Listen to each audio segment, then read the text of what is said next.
जन्नत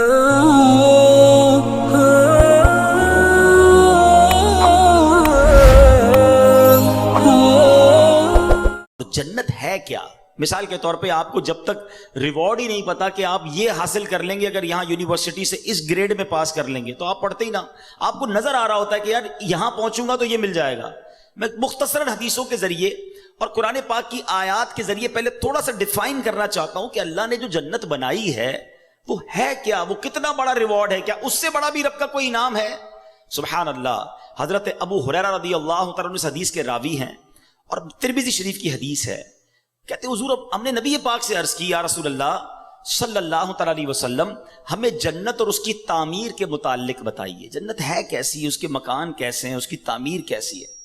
the summary of हदीस, नबी पाक फरमाते हैं उसकी एक ईंट सोने की है तो एक ईंट चांदी की है, उसका गारा मुश्क का है और उसकी कंकरियां मोती और याकूत की हैं और उसकी मट्टी जाफरान की है।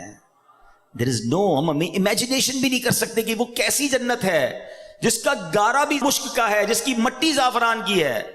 नबी पाक अलैहिस्सलाम एक और जगह फरमाते हैं, मुस्लिम शरीफ की हदीस है, हजरत अबू हुरैरा रज़ियल्लाहु तआला इस हदीस के रावी हैं, रसूल करीम अलैहिस्सलाम ने फरमाया, अल्लाह ताला ने इरशाद फरमाया कि मैंने अपने नेक बंदों के लिए ऐसी ऐसी नेमतें तैयार कर रखी हैं जिनको ना तो किसी आंख ने देखा है, ना उसकी खूबियों को किसी कान ने सुना है और ना किसी इंसान के दिल पर उसकी माहियत का ख्याल गुजरा है। इसका मतलब क्या हुआ?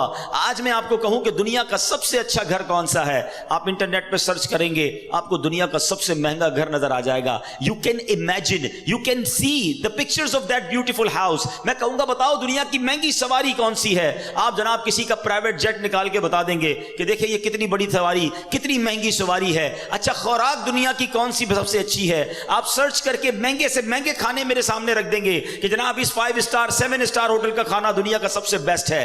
Because we have to chance to see those pictures. हम पिक्चर्स देख सकते हैं, हम इमेजिन कर सकते हैं कि रब फरमाता है, हदीस कुदसी है, न किसी आंख ने देखा, न किसी कान ने सुना, न किसी जहन का ख्याल पहुंचा, हमारी इमेजिनेशन से भी बियॉन्ड, हम सोच भी नहीं सकते। अल्लाह ने वो जन्नत में नेमतें तैयार कर रखी हैं, तो फिर क्यों ना जन्नत की तैयारी की जाए, फिर क्यों ना जन्नत के लिए स्ट्रगल किया जाए। अब सवाल ये पैदा होता है कि जनाब हम यूनिवर्सिटी से फारिग तो हो जाएंगे, बड़ी डिग्री हासिल कर लेंगे, मगर जिस पोस्ट पर जाना है वहां 4 ही पोस्ट अवेलेबल हैं, 400 स्टूडेंट में से 4 को सीट मिलेगी। क्या जन्नत भी ऐसा ही है कि हम सारे ही कोशिश कर लें, बल्कि दुनिया के सारे मुसलमान कोशिश कर लें, तो क्या सेलेक्टेड सीट्स हैं जन्नत में? जगह थोड़ी तो नहीं, अरबों मुसलमान हैं, कौन जन्नत में जाएगा? सुभान अल्लाह। सुनो मेरे रब की जन्नत कितनी बड़ी है। तिरमिज़ी शरीफ की हदीस है, नबी पाक फरमाते हैं कि जन्नत में 100 मंजिलें हैं और उनमें से हर 2 मंजिलों के दरमियान इतना फासला है जितना जमीन और आसमान के दरमियान फासला है। मेरे रब की जन्नत बहुत बड़ी है, उसकी जन्नत बड़ी वसी है। अब सुनो, यहां दुनिया में कोई महंगा लिबास पहन ले हम डीमोरलाइज हो जाते हैं, मगर जन्नतियों का लिबास क्या होगा? कुरान कहता है वो इसमें सोने के कंगन पहनाए जाएंगे और सब्ज कपड़े करीब और कनादीस के पहनेंगे। जन्नतियों को जन्नती लिबास पहनाया जाएगा। सुनो, जन्नतियों की उम्रें कितनी होंगी? हो सकता है दुनिया से कोई 70-80 साल की उम्र में जाए, कोई बचपन में चला जाए।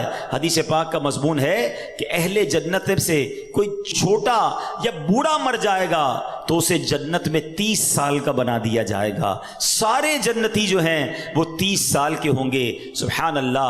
अब जन्नतियों का खाना क्या होगा?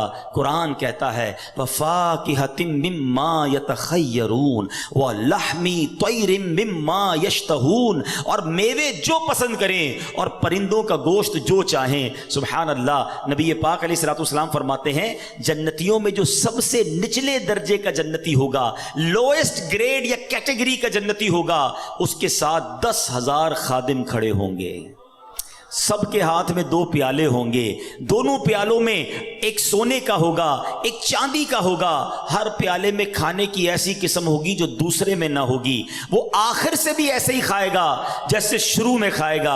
اس کو اس طرح سمجھیے، آپ کو بھوک لگی ہو اور بریانی آپ کو بڑی پسند ہو، آپ بریانی کا پہلی پلیٹ کھائیں گے بہت شوق سے، بڑی رغبت سے کھائیں گے، اگر دوسرا کھائیں گے تو اب پیٹ بھر چکا ہوگا، اتنی لذت نہیں آئے گی۔ فرمایا جنت میں بندہ جتنا کھائے گا اس کی لذت میں کمی نہ ہوگی، ہر نوالا پہلے نوالے جیسا ٹیسٹ دے رہا ہوگا۔ سبحان اللہ۔ اسی طرح جنتیوں کا مشروب کیا ہوگا؟ رب کا کلام فرماتا ہے یطوف علیہم ولدان مخلدون باکواب واباریک وکأس من معین لا یصدعون عنہا ولا ينزفون۔ قرآن فرماتا ہے ان کے لیے گرد پھریں گے ہمیشہ رہنے والے لڑکے، کوزے اور آفتابے اور جام اور آنکھوں کے سامنے بہتی شراب کہ اسے نہ ان کے سر میں درد ہو اور نہ ہوش میں فرق آئے۔ ایسی پاکیزہ شراب ہوگی جو بدہوش کرنے والی نہیں ہوگی۔ اے دنیا کی گندی شراب پینے والو، اے دنیا کے حرام کھانے والو، اے دنیا کی حرام روزی کما کر اپنے مہنگے لباس خریدنے والو، تھوڑا صبر کر لو، حرام سے بچا لو۔ اللہ نے جنتیوں کے لیے جنتی لباس، جنتی کھانے اور پاک شراب تیار کر رکھی ہے۔ اور سنیے، آج بڑا عجیب کلچر ہو گیا ہے، مجھے بولتے ہوئے بھی اچھا نہیں لگ رہا، مگر چونکہ ینگسٹرز بیٹھے ہیں اور شیطان زیادہ حملہ آور ہوتا ہے، آج مرد و عورت کے جو معاملات ہیں، آج جس طرح بے پردگی اور بے حیائی بڑھتی جا رہی ہے، آج اپنے نفس کے لیے حرام کی طرف جو لوگ جا رہے ہیں، خدا کے واسطے حرام عورتوں کی طرف، برے کاموں کی طرف، بے حیائی کی طرف نہ جاؤ۔ اللہ تبارک و تعالیٰ نے جنت میں حوریں تیار کر رکھی ہیں، اور وہ حوریں ایسی ہیں کہ دنیا میں کوئی اس کا مماثل اور کوئی اس کا مقابل نہیں ہے۔ نبی پاک علیہ الصلوۃ والسلام فرماتے ہیں اگر کوئی جنتی حور زمین کی طرف جھانکے تو آسمان سے زمین تک روشن ہو جائے، اور ساری فضا زمین سے آسمان تک خوشبو سے معطر ہو جائے، اور اس کے سر کی اوڑھنی جو جنتی حور دوپٹہ پہنتی ہے وہ دنیا و ما فیہا، جو کچھ ہے ان سب سے بہتر ہے۔ یہ میں نے ایک چھوٹا سا بڑا بریف انٹروڈکشن آپ کو جنت کا دیا ہے۔ خدا کی قسم اگر جنت کی باتیں پڑھیں، جنت کے بارے میں ڈیٹیل سے سنیں تو ابھی بندے کا جی چاہتا ہے پھر اس دنیا میں کیا رکھا ہے۔ اے اللہ ایمان اور عافیت کے ساتھ مدینے والی موت دے دے اور اپنی جنت میں جلدی ہمیں بلا حساب داخلہ عطا فرما دے۔ تو بہرحال یہ ہے وہ جنت۔